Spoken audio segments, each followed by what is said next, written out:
Un cordial saludo a los seguidores del Pensamiento al Aire en cualquier lugar del mundo. Hay programas que uno sueña con realizarlos y en esta ocasión, en la biblioteca del Club Unión, nos encontramos con un hombre músico, abogado, pero creo sin duda alguna que es un gran músico, lo van a ver enseguida. Jorge Hernán Arango García. Vale la pena conversar con él, escuchar su historia y que nos muestre toda su creatividad con las grandes cosas que ha realizado en su vida. Cordial saludo, Jorge. Muchas gracias por esta invitación.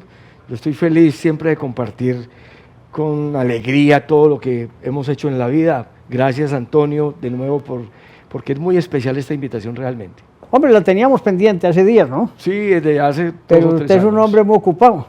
No. Y como es tan ocupado, uno tiene que persistir para lograr el objetivo.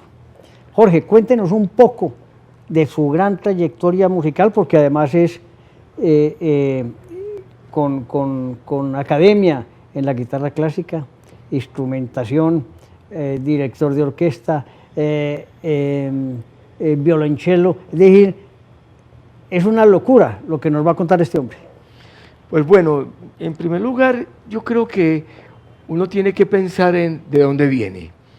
Y yo realmente tengo una raíz profunda y muy afortunada que me dio la vida, y es haber tenido una mamá y un papá como los que tuve, o los que siguen siendo mis padres. Así mi padre ya fallecido hace varios años. Mi papá fue clarinetista, muy reconocido en Colombia, dicen que los mejores que ha tenido el país, maestro de grandes músicos, entre ellos, por ejemplo, Jaime Uribe, fue compañero de trabajo del maestro Gabriel Uribe, del maestro Raúl Vieco, de Alberto Marín, tocó con Harold Martina, con Pietro Mascheroni, en fin, con muchísimos músicos, y fue su gran labor la banda de la Universidad de Antioquia y la participación en la Orquesta Sinfónica de Antioquia, como instrumentista, como primer clarinete. Y mi madre, que sin duda alguna fue la que dedicó todo su tiempo para que sus 7 hijos tuviéramos un contacto muy especial con el arte, con la literatura, con la estética, con los buenos modales, con las buenas formas de vivir la vida, con no vivir con amargura absolutamente nada y con hacernos felices siempre con lo que tuviéramos. Yo creo que esa es la base de todo hombre, y de ahí empezó esa vocación mía por la música, que comenzó realmente cuando mi padre los domingos, recuerdo, se tiraba en un sofá que había en la casa al lado de una radiola Philips grandísima, de esos de tornamesa, y él nos ponía oberturas de Rossini o óperas de Mozart, La flauta mágica, Don Giovanni, Las bodas de Fígaro, y nosotros nos acostábamos con él ahí en ese sofá, encima de él, y vamos escuchando la música, y poco a poco fuimos aprendiendo. O nos tocaron de niños ver los ensayos que él hacía con el quinteto de vientos, con el cuarteto de cuerdas, lo que preparaba sus obras de clarinete para tocar de solista con la orquesta, o para preparar sencillamente su música colombiana que tanto lo apasionaba y a la que le dedicó buena parte de su vida como compositor e instrumentista. ¿Usted decide dedicarse a la música? Pues yo creo que la música hizo que yo me dedicara a ella. Yo no escogí ser músico, sino que la música me escogió a mí. Bueno, esa es una buena descripción, porque realmente con la herencia, la tradición, ¿todos los demás hermanos fueron músicos o no? Digamos que de los 7 hermanos, 4 nos dedicamos a la música del todo. Pero realmente, profesionalmente, como músicos, fuimos 4. Los que estoy diciendo, el mayor, Víctor, que ya murió hace 2 años, esta semana cumplió 2 años de muerto, era tubista y violonchelista también, tocó en las orquestas Filarmónica de Medellín, Sinfónica de Antioquia y en la banda sinfónica como tubista. Quinteto de Bronce de Medellín, tuvo bastante actividad. Luego estoy yo, que he estado pues dedicado a la música coral, que es mi pasión, ya les contaré un poquitico de dónde salió esa pasión. También he hecho instrumentación y pues he tocado violonchelo, he tocado guitarra, sobre todo acompañando música popular, me gusta, y de pronto tocando algunas piecitas clásicas que me gusta saborearme en mis momentos de tranquilidad y soledad en mi casa, en donde vivo muy bien. Jorge, miren, no solamente los instrumentos que ahorita mencioné, sino que es director de orquesta, director vocal, estudió por fuera del país. Es un hombre que conoce el mundo de la música y él tiene un hobby, que digamos que es su especialidad en la música, porque también es su profesión y su vida, la dirección coral, director de ensamble vocal. Esa es su gran obra, ¿no? Aunque hay muchas otras cosas, pero hablemos un poquito de eso y después nos metemos en el resto. Mi formación musical se enfoca en la dirección coral.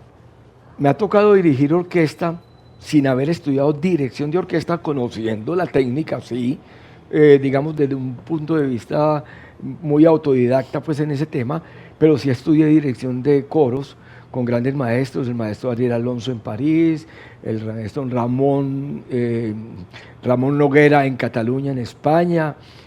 Tuve mucho contacto con el maestro José Antonio Rincón, con el maestro Rodolfo Pérez González, que fue mi gran maestro, que fue quien me guió realmente como director de coro, y de donde me salió la vena para ser director de coro fue cuando una vez canté muy niño en la coral Bravo Márquez de Medellín, que dirigía Francisco Bravo, y allí me picó ese bicho de la música coral y no me he podido aliviar, ni creo que me voy a aliviar, me voy a morir de eso. Pero realmente mi especialidad ha sido la música coral. He hecho muchos talleres, como usted lo dice, fuera del país. Recuerdo a Raymond Koster, por ejemplo, que era un director de Suiza. Bueno, innumerables directores. Y ya después he tenido la oportunidad de ir a dictar talleres fuera del país y de participar como jurado en muchísimos festivales de coros y de grupos vocales en el mundo. Y sobre todo que tengo un gran amigo que es el director del sistema coral de la Florida, director de orquesta reconocido de los más importantes de Estados Unidos, Will Kesling, quien me ha invitado no solamente a dirigir su orquesta en la Florida, sino que nos ha invitado también a que el ensamble vocal cante con ellos, con la orquesta de ellos, programas en Estados Unidos, que eso es digamos, un mérito muy importante para mi coro. Es que aprovecho y le cuento a los ciudadanos del mundo que personajes como Jorge son los que se deben mostrar en Colombia. Hombres que construyen a través de la música, de su interpretación, del deseo de promover el bienestar para la gente, calidad de vida a través de la música. Usted Eso lo es lo dice. que hay que mostrar. Usted está diciendo una cosa muy importante y yo creo que esa es realmente el objeto principal de la música coral, y es tocar la sensibilidad de todas las personas, porque quien canta está permitiendo expresar desde del fuero más interno que tiene. Yo hablo de fuero, para no confundir a los que son religiosos o no, sino hablo del fuero interno, que es el pensamiento, que es la voluntad, que es la decisión, que es todo. Yo creo que fomentar la solidaridad. En un coro cantan personas de diferentes estratos sociales, de diferentes niveles de formación académica. Cantan personas que son negras o blancas, para que no hablemos de afrodescendientes, no, negros o blancos, pero es lo mismo. Cantamos personas que son unos de unas religiones, otros no son religiosos, otros son ateos, otros son budistas, lo que quiera.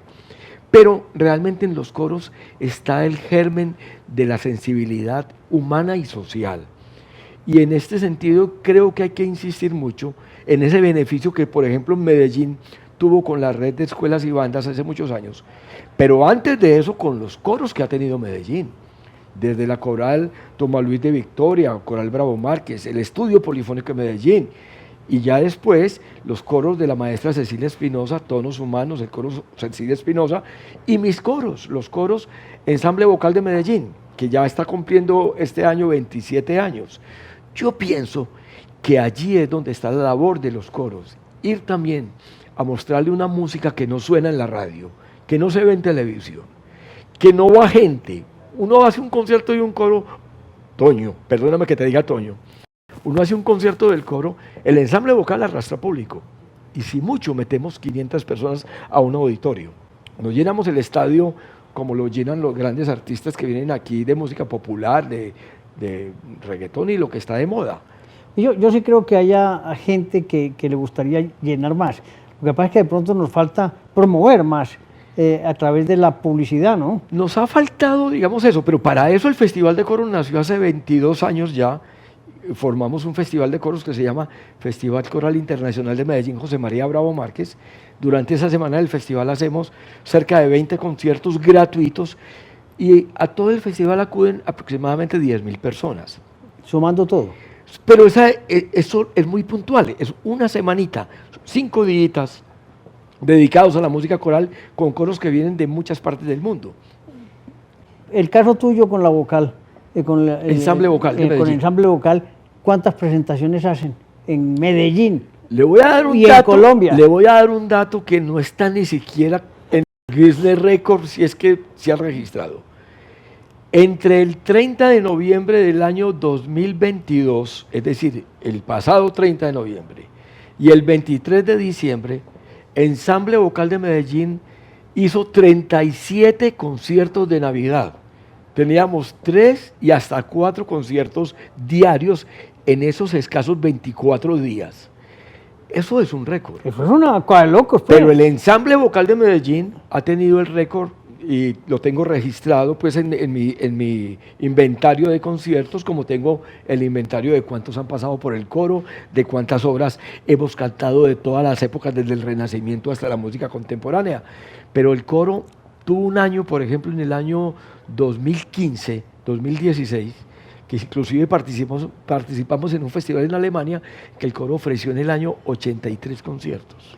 Entonces, ¿todos los del coro están dedicados o trabajan o hacen otras actividades? Los integrantes del coro, nuestro coro es vocacional, pero yo diría que es semiprofesional, porque con cada presentación que el coro hace, los muchachos del coro ganan algo. Por ejemplo, en Navidad, todos ellos ganaron su dinero, obvio, a los que iban a cantar a los conciertos. Claro, claro, claro. Y el beneficio principal es que con lo que cantamos hacemos giras internacionales o nacionales y nos han invitado pues a cantar en España, en Alemania, en Francia, en Hungría, en República Checa, México, Costa Rica, Argentina, Perú, en fin. Jorge, pero te pregunto, ¿en Bogotá, en el Teatro Julio Mario, ya participaron? No nos han invitado ni al Julio Mario ni al Banco de la República, porque cada que yo mando la convocatoria dicen que nosotros no somos jóvenes talentos, que es el programa del Banco de la República. Y en el Julio Mario Santo Domingo Teatro Colón no hemos cantado. Hemos cantado, sí, en... Pero es que allá en Bogotá hay mucha gente que a través de la ópera, de los corales, le gusta y podría ser una buena posibilidad, ¿no? Sí, claro, pero le cuento, la actividad coral de Medellín es mucho más amplia que en Bogotá. El ministro actual de Cultura, el maestro Jorge Ignacio Zorro Sánchez, que es director de coro también. Recién nombrado, ¿no? Antier, el maestro Zorro me decía, precisamente antier que hablé con él, que la música coral de Medellín es algo que hay que mostrarlo para todo el resto del país, porque aquí tenemos un festival muy fortalecido por el nivel musical tan alto. Los coros de Medellín, cuando empezamos en el festival en el año 2002, eran pocos y de baja calidad. Había 2 o 3 coros de altísimo nivel. De resto, paré de contar. Hoy, Medellín se da el lujo de tener los mejores coros del país, todos de muy alto nivel. Y yo creo que en beneficio de eso hay que darle las gracias al Festival Coral de Medellín, que los invita cada año a que preparen nuevo repertorio y que los coros se juntan para algo. Pero usted me preguntó ahora que si los del coro eran profesionales. Yo quisiera tener un coro profesional, en donde los del coro tuvieran un salario mensual, como pasa en los países europeos, en Estados Unidos. En Argentina ya no, Argentina anda en crisis de eso. Pero los países europeos y Estados Unidos... Pero en Argentina lo hubo, porque... Lo hubo, claro, lo hubo, pero con situaciones políticas que no vale la pena gastarle. No, ni al arte le metamos político que nos perdemos. A mí me parece que la mejor conversación que puede hacer uno con una persona como usted, tan dedicado al tema pues del arte y de la música popular y clásica en el país, es hablar de cosas agradables, es hablar de música, hablar de literatura. Hablemos de música, solo música, que escribió Murakami en su conversación con Seiji Ozawa, hablando de la música clásica, o hablemos de todo salvo todo, ¿cómo es? Salvo mi corazón, todo está bien, o todo está bien, salvo mi corazón, el libro último de Héctor Abad, Sí. en donde hace menciones del padre Luis Alberto Álvarez, conocedor de ópera y de Mozart, y en donde hace menciones de conciertos y de todo. Esas cosas son muy ricas hablarlas, pero hablar de lo otro no, lo otro es basura. Me parece muy bien. Volvamos a ensamble coral. ¿Cuántos hacen parte de ensamble? Ensamble Vocal de Medellín tiene en este momento 28 integrantes, 7 por cuerda. ¿Qué son cuerdas? Cuerda es las sopranos, que son las mujeres que suben mucho más, las contraltos, mujeres que bajan mucho más, los tenores, que son como Pavarotti, Plácido Domingo, que nos va a visitar dentro de poquito, y los bajos, que son los que son profundos, que los rusos tienen fama de ser los mejores bajos del mundo. Somos 28, conmigo 29, el director. Y todo el año tenemos diferentes programas. Nosotros confeccionamos siempre un programa de música sacra. Lo estamos preparando para presentar en distintos conciertos que vamos a celebrar aquí en la Semana Santa. En la Semana Santa. ¿En qué partes? Todavía no hemos definido, pero... Me supongo que en la catedral, ¿o no? No, la catedral tiene nosotros buscamos lugares con muy buena acústica. Las Porque, iglesias... entre otras cosas, y hago un comentario, cuando yo voy a entierros, vainas de esas, que están los acompañamientos de música, hombre, la acústica es perversa en todas las iglesias de Antioquia. Hay algunas que tienen muy buena acústica, otras que tienen mucha reverberación. La iglesia de San Joaquín tiene una reverberación que es imposible oír hasta el Padre. Y fuera de eso tienen amplificación. Y usted que sí usted que trabajó en Discos Fuentes y que ha trabajado con eso, sabe que amplificar un coro o amplificar música es lo más complicado del mundo. Sí. Usted tuvo un primo que yo quería mucho, Jorge Montoya, amante del tiple también, y que él nos grabó un disco. Él sabía cómo documental hermoso salió de aquí sobre él. Claro. Que vale la pena que lo vean. El documental sobre Jorge Montoya vale la pena verlo porque además toca la fibra, toca el corazón. Voy a hacer una propuesta para que me lo permitan, reconociendo el derecho de autor, que me lo permitan como homenaje a mi primo, replicarlo en el pensamiento. No había caído en cuenta, Jorge. Vale la pena. Y entonces, pero hablamos. En Medellín hoy, nosotros en el ensamble vocal tenemos un integrante que se llama Jorge Mario Valencia Opegui, es el director o trabaja en producción musical del ITM, lleva muchos años y él hizo maestría, él es ingeniero electrónico de la Bolivariana, se fue a Londres a estudiar ingeniería de sonido como especialización y volvió aquí y es el hombre, como cantaba en el coro, o canta en el coro, está en licencia, porque acaba de tener hijos, entonces está retirado por ahora, pero él va a volver. Y Jorge Mario sabe cómo se amplifica un coro. Sabe que un coro no se amplifica con los micrófonos puestos aquí, SM58, unidireccionales, porque el que va a sonar es el que está aquí frente al micrófono, no el coro como sonido. Por eso, una técnica. Es preferible cantar sin amplificación, cantar en un teatro. Aquí hay acústicas muy buenas. La Niña María, la iglesia de la Visitación, las iglesias pequeñas. Las iglesias grandes tienen mucha reverberación y no suenan bien. Yo prefiero cantar al aire libre, sin amplificación que con amplificación. No te puedo creer. Hicimos un concierto en Santa Elena, allá en Santa Elena, en un parquecito que hay donde llevaron perros, y fuimos a dar un concierto con el ensamble, se llenó toda la montaña, cerca de 800 personas, y el coro sonaba perfecto, porque había silencio. La mejor acústica es el silencio. Si no hay silencio es imposible cualquier acústica. Y en una ciudad tan ruidosa es imposible. Además, el silencio más importante es el silencio de la felicidad. Cuando tú estás tranquilo, cuando no tienes ninguna angustia, cuando estás pensando siempre que cada día nos presentan nuevos retos. Y el día que ese día El día que llegue sin retos es porque estamos muertos. Todos los días deben tener un reto y el reto es cumplir a cabalidad los pensamientos y lo que imaginamos. Finalmente en la vida somos lo que imaginamos. Nadie puede imaginar lo que no puede ser. Qué maravilla, me dejas reflexionando sobre ese tema. Me parece bellísimo. Porque además es compositor. Y ahí, mire, cómo se inspira, cómo la tiene clara. ¿Qué composiciones importantes nos puede contar? A mí me gusta componer de todo. Yo tengo un género, ustedes llaman canciones. Para usted, ¿qué es una canción? Ese género. Sí. Es la canción, es la que hacen los cantautores. El género es el que representa regiones o históricamente. Canciones. El género mío se llama arrodillado.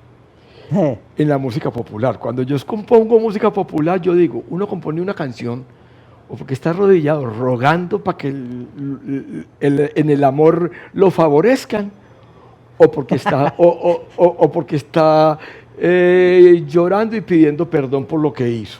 Mejor dicho, esas canciones que uno compone de música popular son maravillosas y bueno, eso me gusta hacerlo por compartir con amigos, guitarreando, tomándonos un whiskycito o conversando, tomando un buen café. Eso lo compongo y lo hago permanentemente, siempre estoy componiendo. Pero lo que más me gusta componer es música coral. En mi coro hoy tengo un gran amigo que canta en mi coro y que es compositor, Freddy Ochoa, y los dos nos estamos siempre comentando qué estamos componiendo. Yo ahora estoy trabajando sobre una obra para coro y orquesta, que es un credo y un te deum. Esa es una obra interesante que espero terminar muy pronto. Expliquemos un poquito el credo y te deum. A mí me gusta componer sobre música clásica. De hecho, también he compuesto música coral popular. Es decir, por ejemplo, un bambuco que se llama No sé por qué, lo compuse para mi coro como regalo a una integrante de mi coro que se casaba. Y ella me dijo, maestro, el coro me va a cantar el matrimonio. Y le dije, claro. Bueno, y ella no sabía, me senté, escribí el bambuco. No sé por qué sin conocerte llegaste a mí para inventar otras historias, otros colores que a mí me hicieron enamorar. Como que si ella le estuviera dedicando eso al marido y el marido a ella. Y para ella fue una sorpresa grandísima cuando cantamos. Hoy es una canción muy bella que cantamos cada vez que podemos con el ensamble vocal. Y también compongo música religiosa, la misa de la visitación. Cuando pasó la matanza, la masacre de Bojayá, creo que fue un 30 de abril, si mal no recuerdo, al día siguiente, cuando yo escuché la noticia, me senté a escribir un Agnus Dei, que es un texto religioso que dice, Cordero de Dios, que quita los pecados del mundo, ten piedad de nosotros. Y yo no pensaba sino en eso, en quién va a tener piedad por esa pobre gente que han sido bombardeados por el que haya sido, guerrilla o ejército o el que sea, pero algo tiene que pasar. Y escribí una obra que está ahí, le voy a compartir ahora el canal YouTube para que la pasen en esta entrevista si pueden, porque es muy fuerte, muy bonito y es corto. Y compongo otra música que no es religiosa, como por ejemplo un texto que escribió Adelaida Gaviria, hermana del gobernador inmolado, Guillermo Gaviria, un texto muy bonito, cuando murieron Gilberto Echeverry y el hermano y otros soldados, con el tema pues por allá por los lados del Chocó o de Urrao, y escribí una obra que se llama Guillermo Hermano, que fue estrenada en la Florida, con el coro de la Universidad de la Florida. Lo cantamos en inglés y lo cantamos en español. Aquí en Colombia, mi coro, Ensamble Vocal de Medellín, lo hemos cantado en español. Es una obra sola, única, digamos que dura unos 5 o 6 minutos, pero que tiene toda la estructura de una especie de, ¿cómo lo dijera? No sé, un poema coral con varias partes, con una introducción y con otras 2 partes internas en donde van pasando muchas cosas que narran la tragedia de los secuestrados en Colombia durante muchos años. Hombre, Jorge, hablando de estas cosas, mire que estamos hablando con un sentido social también, ¿no? Con una creatividad que también muestra la realidad de nuestro país y del mundo. porque al final y al cabo la música representa eso, representa circunstancias, momentos, y es la que transmite esa presencia de los acontecimientos de una manera permanente, ¿no? Sí. Eso yo creo que es una función que tenemos que tener los compositores de todo el mundo. Yo quisiera también decir que ser compositor es una responsabilidad muy grande como para ejercer un cargo. Yo no puedo aceptar un cargo para el que no estoy preparado sin tener competencia para eso, porque eso sería corrupción. Igual que el que hace un contrato malo o el que roba, eso es igual. Entonces en la composición es igual. Yo creo que tenemos que tener... Ahí se estaba refiriendo usted y no me lo quiso decir de frente, tuvo un ofrecimiento, pero optó por no. No lo hablemos. No hablemos de eso, no hablemos de eso, pero yo sí quiero decir que uno tiene que tener plena competencia para aceptar un cargo. O sea, es la ética, es la ética. Yo no puedo declararle el amor a una mujer Sin quererlo. fingiendo. O sea, como se acostumbra muchas veces que la gente habla cosas muy bonitas y después con los años se dan cuenta que lo que se habló era mentiras. Lo mismo pasa con la música. Yo no puedo copiar música, que es una usanza mucho en la música popular. Copiar, es que yo puedo copiar 8 compases y no me sanciona la ley de derechos de autor, porque no estoy plagiando la obra, pero estoy copiándola. Y en la música clásica, fíjese, Beethoven hizo una composición de una sinfonía con pa pa pa pam, y con eso solo tiene para hacer. Si otro compositor aparece haciendo pa pa pa pam, pa pa pa pam, pa pa pa pam, está copiando, está Así copiando. es. Y en la música popular sí que pasa eso, sí que pasa eso, y eso, entonces también yo no consigo un compositor que no sepa el lenguaje de la música. Entonces, ¿cómo que yo soy compositor porque me siento a conversar con el doctor Toño Montoya o Antonio Montoya y le digo, Antonio, ¿por qué miras a la gente? Y empiezo a conversar así, sin que yo supiera absolutamente nada de clave de sol, de poner una nota. Pues claro, es que la música está presente en todo el mundo. Y en ese sentido todo el mundo puede ser compositor, pero el compositor es el que pone en el lenguaje de la música lo que está pensando. Ahora estoy haciendo una obra que se llama El Beneficiadero, sobre una niña que fue de mi coro. El papá murió secuestrado por la guerrilla del ELN hace muchísimos años, en el año 2000. Y ella, para perdonar esa tragedia de la muerte de su padre, Darío Vélez, ella escribió una obra de teatro que se llama El Beneficiadero, en donde a través del café, con los granos de café, porque era lo que hacía el papá y lo que ellas todavía conservan, las hijas y los hijos, se reconcilia con ella y con la paz y de perdonar a quienes mataron a su papá. Primero tiene que perdonarse uno y después ya... Y entonces ella, cuando ella compone una canción al final de la obra de teatro que ha presentado en Medellín, ella vive en Alemania, y en Alemania, Clara Vélez, y a mí se me ocurrió escribir una obra para cuarteto de cuerdas que se llama El Beneficiadero, en donde transcurren los distintos momentos de la obra de teatro, que es una obra que dura unos 50 minutos, y el cuarteto desemboca en la canción que ella escribió al final. Ahí no estoy plagiando, estoy incluyendo la canción de ella al final, pero toda la construcción se hizo inspirado en el texto y en la obra de teatro misma. ¿Cómo hace un compositor para que eso se transmita? Pues poniéndolo en el papel, que es la manera de escribirse la música. Por eso yo insisto en que el compositor debe escribir su música, porque lo otro se convierte en algo muy folclórico o digamos de tradición. Entonces me van a decir, claro, entonces en el Renacimiento, cuando la música no se escribía, la música siempre se ha escrito. Desde el siglo VII después de Cristo, en los grandes monasterios se escribía los neumas, que era un sistema de escribir la música, primero en 2 líneas, con cuadraditos, con figuritas, y todo eso se fue desarrollando hasta que la notación musical llegó en la época de Guido d'Arezzo. Guido d'Arezzo, que fue un monje que incluyó ya los sonidos musicales en lo que es el pentagrama de hoy. Hombre, qué maravilla, Jorge. No nos podemos quedar toda la vida con él, pero a través de próximos programas del canal del Pensamiento al Aire, los sábados en los conciertos, tendremos a ensamble vocal y también la obra en guitarra del maestro Jorge Hernán, que espero que disfruten mucho. Pero no me puedo ir sin preguntarle, tiene otra profesión y es abogado, titulado. Sí, yo estudié Derecho en la Bolivariana, terminé, me gradué en Bolivariana, no he ejercido la verdad el derecho porque la música no me ha dejado. He ejercido en cosas muy puntuales. Por ejemplo, la Universidad Nacional de Medellín quiso poner una emisora en Medellín, UN Radio.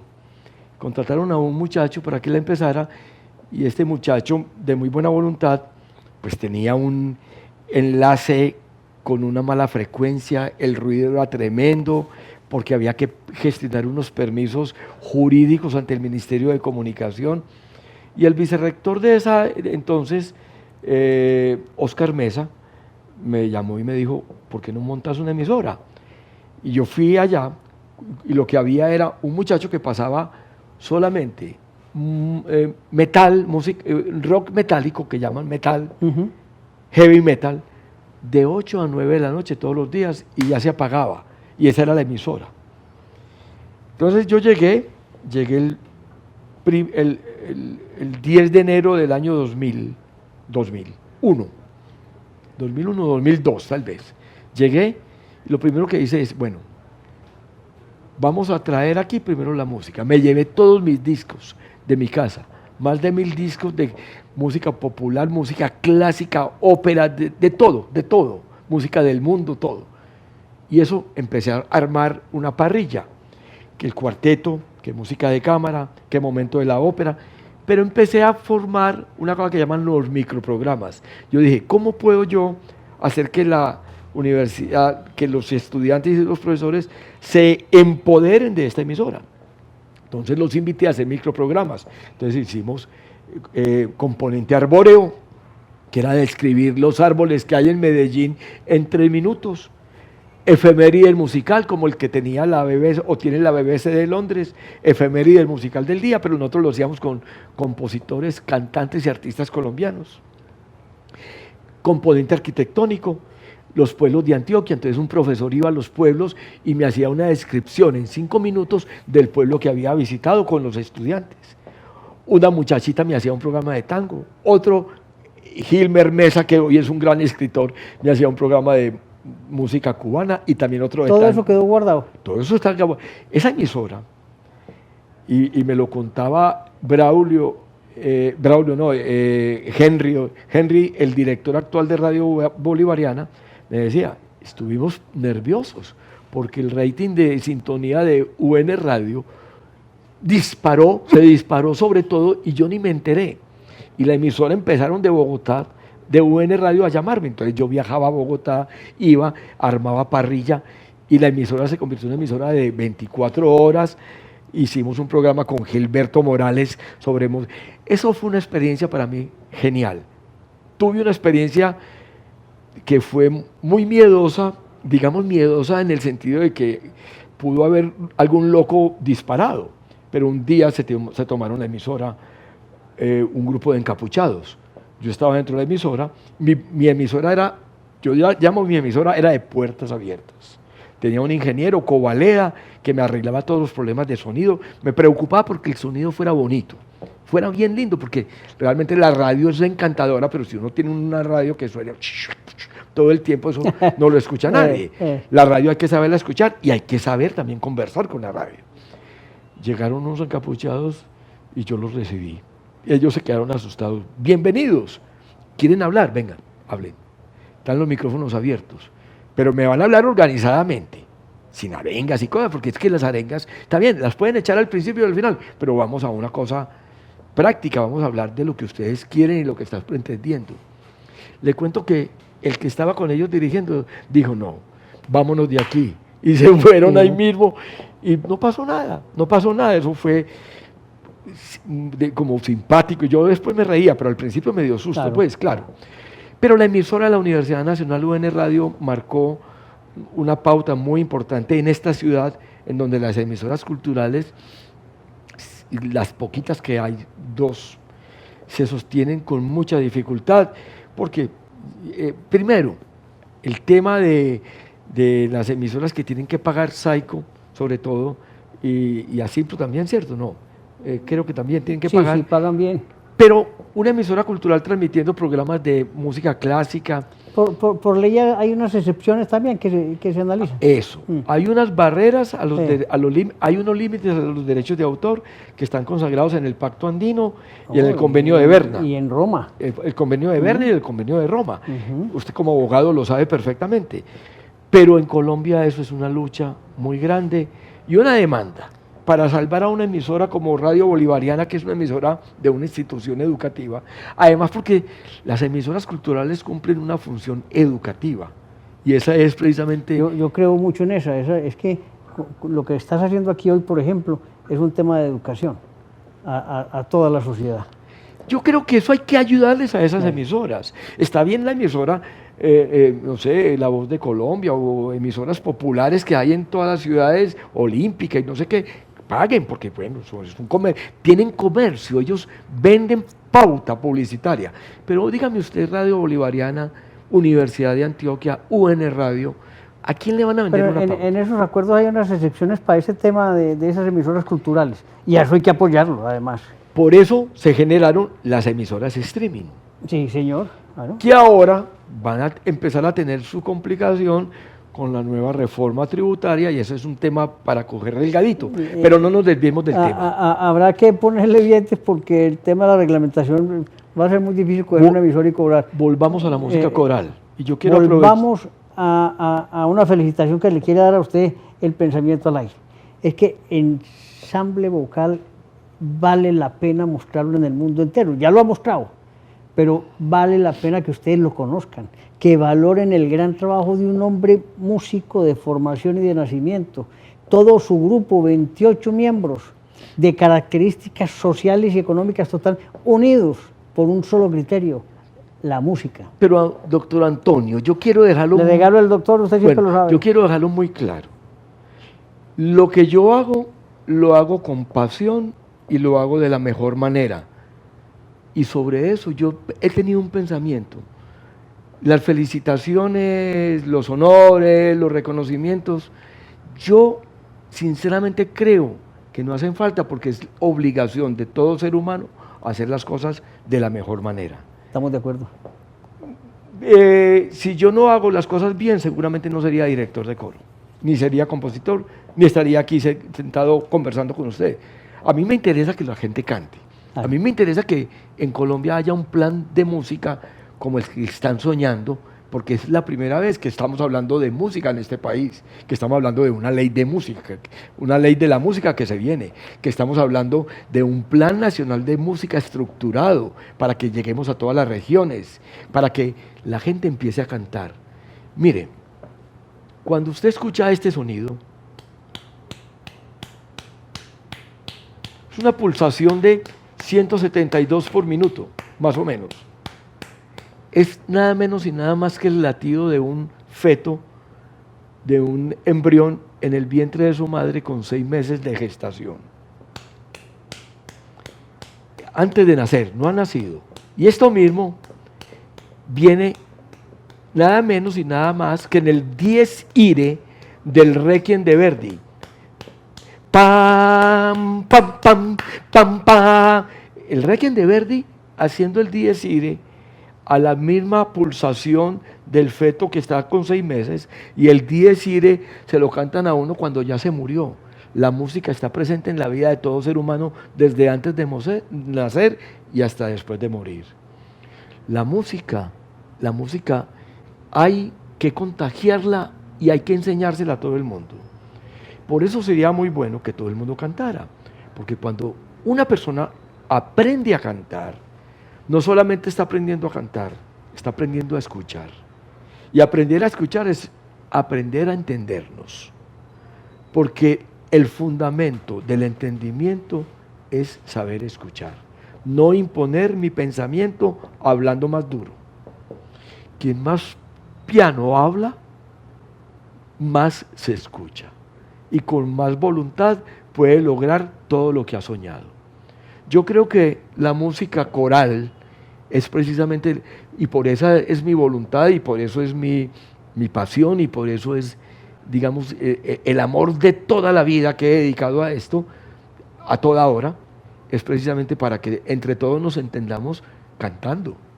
Y si no podemos cantar porque no tenemos todavía la formación de la buena afinación o del buen ritmo o de la buena voz o de la técnica vocal, aunque todo el mundo puede lograr aprender eso, que por lo menos aprendamos a escucharnos y aprendamos a apoyar la música coral y la labor de tantos colegas directores míos que luchan todos los días mucho por bregar a que 4 voces suenen en un grupo musical. Yo creo, Antonio, que esta labor que usted hace de invitar aquí tiene que marcar la pauta de transmitirle a la gente una enseñanza única en la vida, y es que la música es la verdadera felicidad. Yo creo y comparto esa opinión, Jorge, y esperemos que nuestra audiencia en cualquier lugar del mundo la entienda igual. El pensamiento agradece tu presencia. Esperamos seguir viéndote a través de los conciertos que presentaremos y nos has dado un ejemplo de vida. Muchas gracias. Muchas gracias a ustedes, nos veremos otra vez. Gracias.